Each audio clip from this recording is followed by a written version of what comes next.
புத்தகங்களை படித்தவர் ஒன்றுதான் உலகத்துல. தனி மனித நூலகம் தெற்காசிய கண்டத்திலேயே பெரிய நூலகமாக இருந்தது ஒருத்தனுடையதுதான்.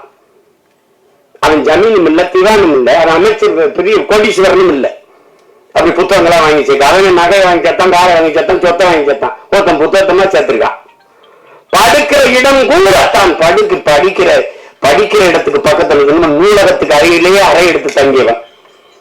உலகத்தின் தலை சிறந்த கல்வியாளன் சிலையை திறக்க போகிறோம் என்று ஆஸ்திரேலிய பிரதமர் போய் சிலையை திறக்கிற ஒரு சிவப்பு பட்டு துணியிலே போர்த்தி இருக்கிறது.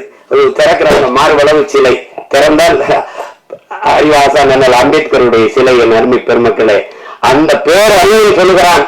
அவன் பட்ட வழியில் இருந்து அவன் மொழி வருகிறது.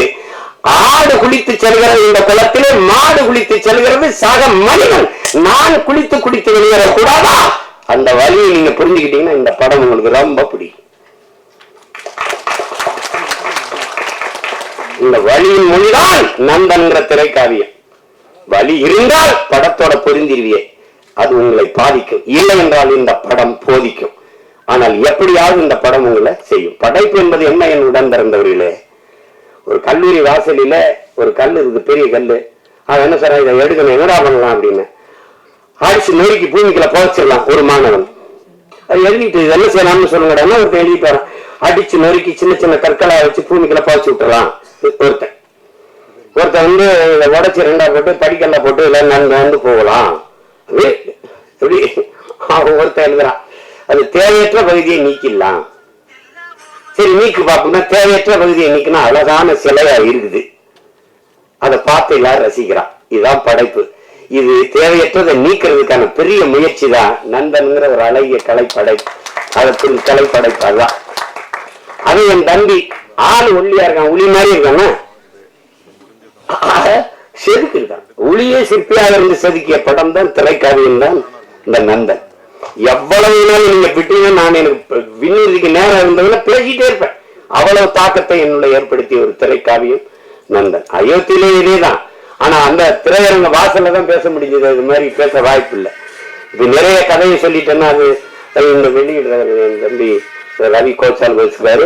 வெற்றி விழாவில் ஒரு வெற்றி 50 நாள் ஓடி வரும்போது விழா எடுத்துரு மறுபடியும் பேசுவோம், மிச்சத்தை பேசுவோம்.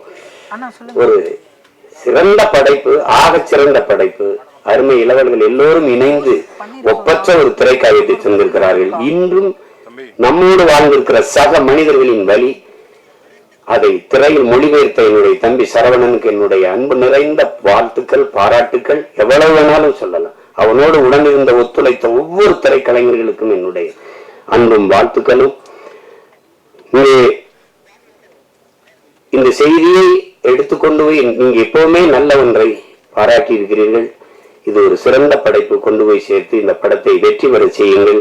எளிய கலைஞர்கள், இளைய கலைஞர்கள் சேர்ந்து உருவாக்கிய ஈடு இணையற்ற ஒரு திரைக்காவியம். இது வெற்றி அடையட்டும். இன்னும் பல சிறந்த திரைப்படங்கள் நமக்கு உருவாகட்டும். அது இது ஒரு புரட்சி என்பது புரட்சி. பகத்சிங்கிட்ட போய் புரட்சினா என்ன? புரட்சி என்பது ரத்தம் சிந்தும் வன்முறையாகத்தான் இருக்க வேண்டும் என்பது அல்ல. அது துப்பாக்கி தோட்டாக்களை தொழுவதும் அல்ல. அது இதுதான் பகத்சிங் புரட்சி. வெளிப்படையாகவே அநீதிகளால் கட்டமைக்கப்பட்ட சமூகத்தை தகர்த்து முற்றுமுழுதாக புதிய ஒரு சமூகத்தை படைப்பதுதான் புரட்சி விழா. அப்படி ஒரு புதிய ஒரு சமூகத்தை படைப்பதற்கான முயற்சி தான் நந்தன் படம் ஏற்படுத்த போகிற புரட்சி. புரட்சி என்பது ஒவ்வொரு மனிதனின் காலுக்கு கீழே காத்து கிடக்கிறது காய்ந்த சருகுகளாக ஒரு தீக்குச்சியின் உரசலுக்காக. அந்த தீக்குச்சி தான் நந்தன் பற்ற வைத்து போடுகிற தீக்குச்சி. அன்பிற்குரியவர்களை, புரட்சி தீ பற்றி எரியட்டும். மாற்றம் என்பது மானுட தத்துவம். மாறாது என்ற சொல்லை தவிர மற்ற அனைத்தும் மாறிவிடும். மாறுவோம், மாற்றுவோம். புரட்சி ஓங்க. வாழ்த்துக்கள். Thank you so much sir. எல்லாரும் அப்படி எழுந்து நிக்கலாம் ஒரு குரூப் பிக்சருக்காக.